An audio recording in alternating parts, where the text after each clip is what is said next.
We're here the first night when you opened, and that was just, I think, maybe just a few months ago. How has Rampa changed the scene here into Mas Morato? I suppose the night scene in Manila, how do you think it has changed it? And after that, maybe sa isa sa mga divas natin, how has this place changed all of your lives? Like maybe one or two of you.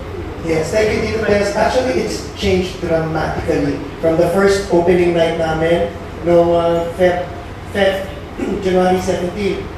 January 17, Feb 10, grand opening. Ngayon, nag-conceptualize na tayo na every Wednesday, meron tayong Spank Wednesday. Thanks to Paolo Castro and Daryl. Then, ang mga gumagawa ng mga parties natin. Paolo Castro, thank you so much. Daryl, thank you. Every Wednesday, we have Spank Wednesdays. Every Thursdays, thematic Thursdays. So, meron tayong bear nights, lesbian nights, twink nights. Basta iba-ibang mga parties yun. Of course, Friday is Paulo's Baby, which is the Watermelon Friday. Kung saan nagwawala lahat ng tao dito, nagiinuman kami dito hanggang 4, 5 in the morning. Grabe lang ang watermelon every Friday. Saturday also is a party night. And Sunday, ilo-launch na po namin yung Illusion.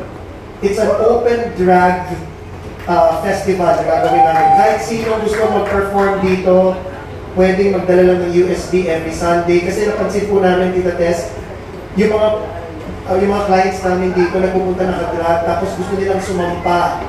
So bibigyan namin sila ng platform kung saan sila pwedeng mag-express ng artistry nila, kung saan sila pwedeng mag-enjoy ng DJ na judge. So lahat yun, gagawin natin every Sunday. Rampa is a safe space for everyone. And we embrace and welcome everybody. Babae, lalaki, lalo na pag-pogi, mga trans, mga L, mga G, mga B, mga T, lahat ng buong alphabet, kahit anong body shape, kahit anong kulay, kahit anong expression mo, welcome ka po dito. Yun ang ginagawa namin dito po sa Rampa. We make everybody feel the welcome lahat dito. We are one big family.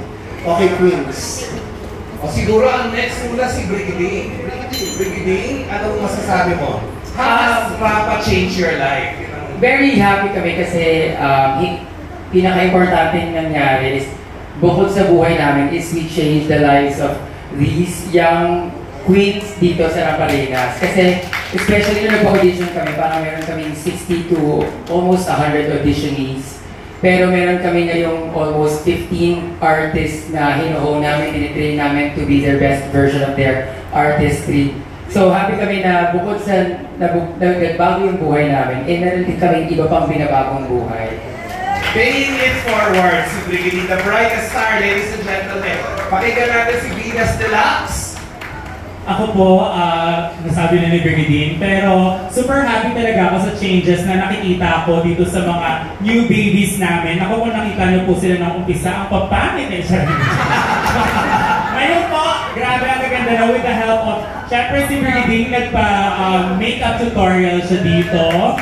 And kami po, pag may rehearsal, sinasabi namin sa kanila, pati yung tamang pag-uugali sa backstage, at pati sa stage, pati sa customers. So parang, ayun nga, sabi ni Mama Chok, paying it forward to the next generation of future stars. Maraming. Bago natin pagsalatain ang ating mahal na reyna, ang unang-unang winner ng Drag Race Philippines, na si Precious. Tanungin natin ang mga queens. Siyempre, ikaw ang tanungin natin itong animalistic. Ito si Simba Ding. Grabe! Paano nabago ng Rampa ang buhay mo? Hi everyone, my name is Simba. O, kalbo? Well, honestly, you know what? We were just inspired by these queens. Now we saw on TV. And to be part of the family they are creating. Alam niyo yung level now we are in this community na nakikipagsayawan kami dito sa Rampa with these queens na we look up to. And that's because of Rampa. And nabago po yung boy ko is because, you know, practice makes perfect. But the advices na these queens give us, it's more than the practice that we do here every single night. So, thank you very much. Direct Rodi, book mo sila. Para may ganap ang mga bakula. Ang lip-sync assassin po natin, lip-sync assassin from the Bright House of Ding, Felicia Ding. Hi guys, my name is Felicia Ding. Masabi na nila na yung ginagay kami ng Divine Deeds in our bosses. Bukod sa guidance, they created a safe space for us young queer kids na walang entablado pinag-performan. I'm just a simple gay kid na nangarap, and now I am supporting my whole family financially na doing what I love and earning what I deserve. Kaya sobrang big drastic changes ang binigay sa akin ng Ramp Up. Hindi lang niya ako binigyan ng stage, kundi binigay niya ako ng home. Ay, nako. Palakpakan natin si Felicia. Fellow, sa umaga nag-aaral to. At nag-hostess paggabi. Pakinggan natin si Bombading. Tingnan nyo naman na, Bombading!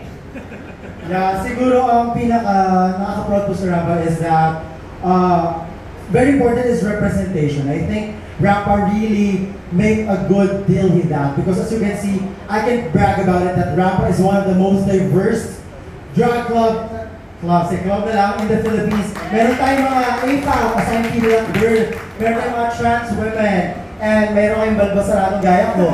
So I can say that really, as a kid, as a gay kid, feeling ko importante representasyon dahil nagbubago na ang panahon at 2024 na we should pass Soji Bill. And I think that it's about time that we, all of us, will have equal rights. Again, Soji Bill, it's not about the gays. It's also, the straights are also part of it, and I think the world needs to know that we need the people because we're all human beings. And I think Rampa is making a big step with that by making this a platform where we can express ourselves. We are represented very well, and I think art is very important in our culture because it hones the society and it also nourishes our soul. So, yes, tara, Rampa! Tanpog! Ito, sa kabila. Ito, World Hip Hop Champion. Pagdasal natin, magbibigay ko ng karangalan sa ating bansa. Si Budalin, tulungan natin siya. Saan siya papunta sa World sa Arizona? I will be competing po sa United States of America, Arizona. I will be representing our country, Philippines, for the World Hip Hop Championships. Paano na ba ito ng Rampa buhay mo na eh?